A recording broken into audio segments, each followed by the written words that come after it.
Sekarang kita berada di titik nol, yaitu alun-alun kota Trenggalek.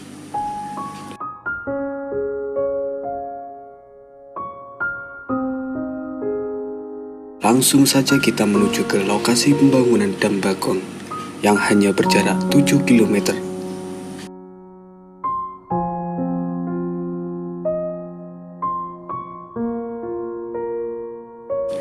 Inilah pintu masuk pembangunan Dam Bagong.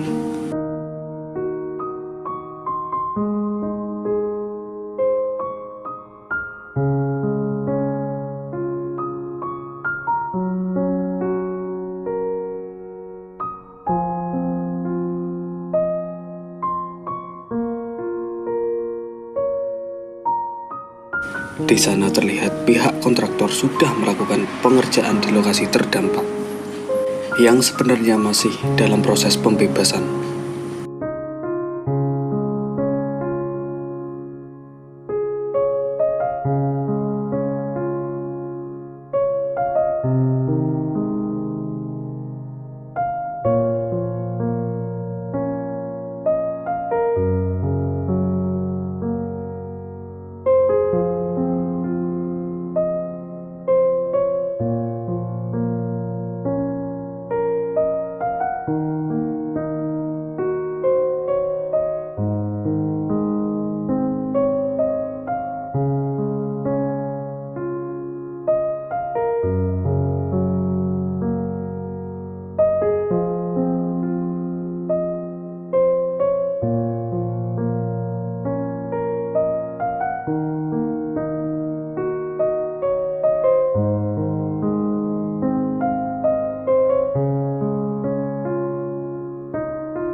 Rata-rata masyarakat mengeluhkan proses pembebasan lahan yang dinilai sangat murah, jauh dari pasar.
Ini merupakan sumber mata air bersih yang mampu menghidupi warga satu kampung, yang airnya tidak pernah berhenti mengalir meskipun kemarau panjang.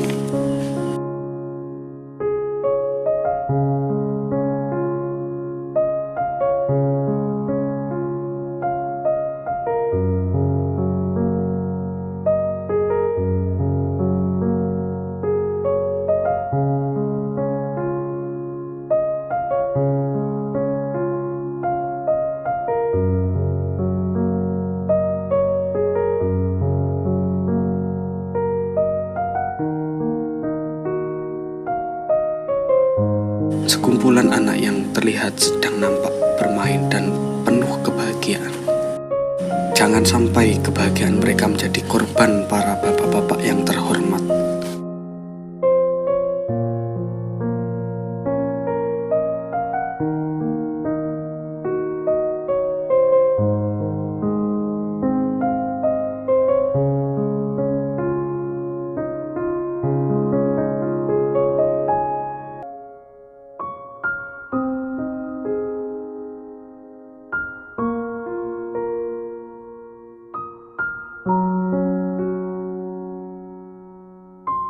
Ini merupakan situs sumber mata air bersih yang kedua.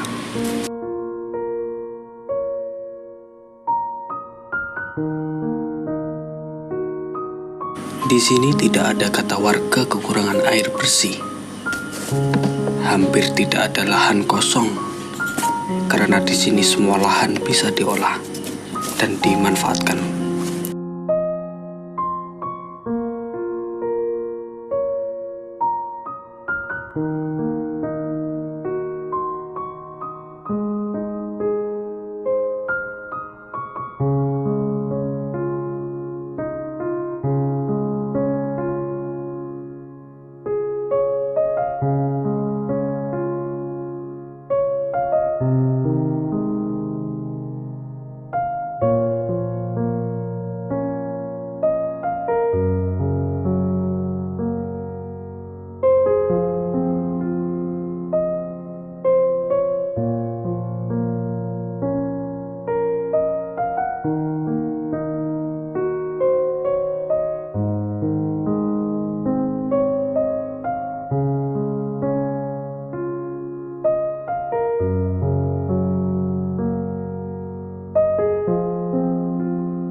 Geografis, beginilah kondisi lahan warga yang akan dibangun PSN Dambagong yang merupakan lumbung padi di Kabupaten Trenggalek. Bahkan mereka dapat mengelola sawah mereka sepanjang tahun. Panen 3 kali dalam 1 tahun. Tanahnya sangat subur, serta masyarakatnya makmur.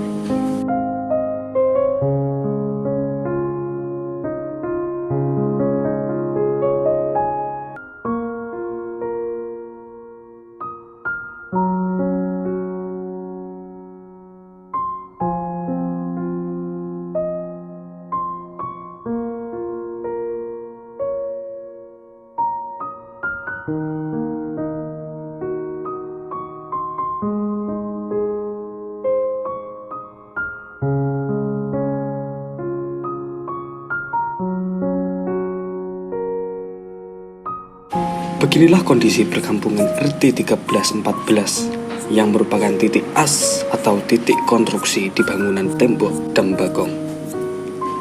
Kehidupan masyarakat yang kebanyakan adalah petani dan nantinya mereka akan kehilangan semua mata pencariannya.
Inilah kekayaan yang ada di tanah kami.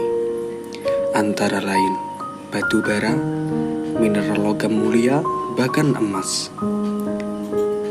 Yang semuanya belum tereksplorasi dan masih terjaga.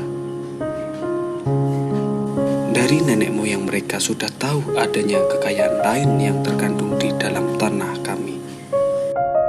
Tapi masyarakat tidak mau merusak ekosistem yang ada di alam mereka. Kalau hanya untuk kepentingan pribadi.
Sebenarnya gini, secara umum warga itu sangat-sangat mendukung adanya PSN ini. Tapi kami itu kecewa setelah mengetahui harga yang ditawarkan appraisal itu sangat jauh sekali dari harga pasaran di sini, Mas. Soalnya apa? Di sini itu memang tanahnya tanah sangat subur, Mas. Intinya kami itu paling enggak harus kedepannya itu bisa menata hidup lagi. Kalau ditanya masalah jual beli, kan namanya proyek itu kan tidak ada istilah jual beli, karena menyangkut masalah kehidupan kami di masa depan. Lahan kami akan habis untuk proyek atau PSN ini. Jadi kami merelakan tanah kami itu, dan kami mengorbankan tanah peninggalan orang tua kami untuk proyek ini. Secara geografis gini, Mas, tanah kami itu sangat-sangat subur. 1 tahun itu bisa 3-4 kali panen sepanjang tahun, Mas. Bayangkan ini, daerah sini itu merupakan lumbung pangan di Kabupaten Trenggalek.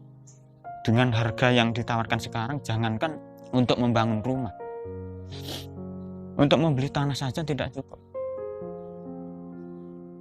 Jadi kami itu harus bagaimana gitu sebagai rakyat, harus mendukung PSN ini atau mempertahankan hidup kami.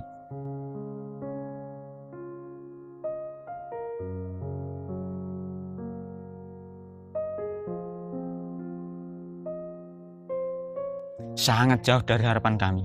Kami bingung, Mas. Di sini ini ada 2 tim appraisal yang mempunyai metode yang berbeda-beda. Harusnya tim appraisal itu walaupun banyak tim, harusnya kan hasilnya kan sama. Tapi mereka itu menghasilkan hasil yang berbeda pula gitu. Sebenarnya mereka itu mengacu pada apa? Selain itu dalam mengidentifikasi lahan, mereka itu tidak mengacu pada sertifikat, Mas. Tidak mengacu pada luasan sertifikat. Mereka itu mengukur ulang, sehingga banyak luasan yang berkurang. Contoh, ada tanah yang luasan di sertifikat itu kurang lebih ya sekitar 1.300. Tapi ketika muncul di pengumuman hasil appraisal penentuan harga itu tinggal sekitar 900.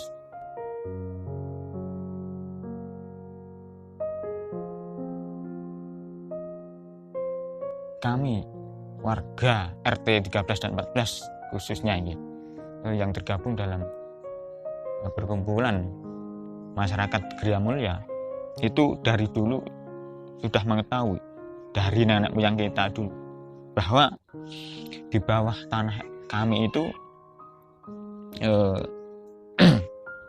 terdapat batu bara dan logam mineral berharga itu memang sudah ada dari dulu. Bahkan dulu itu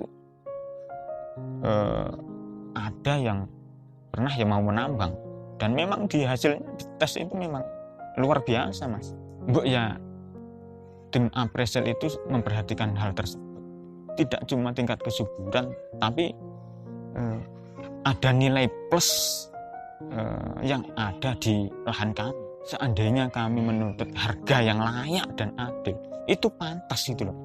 Soalnya apa? Memang selain suburnya itu tadi banyak terkandung mineral berharga di dalam tanah.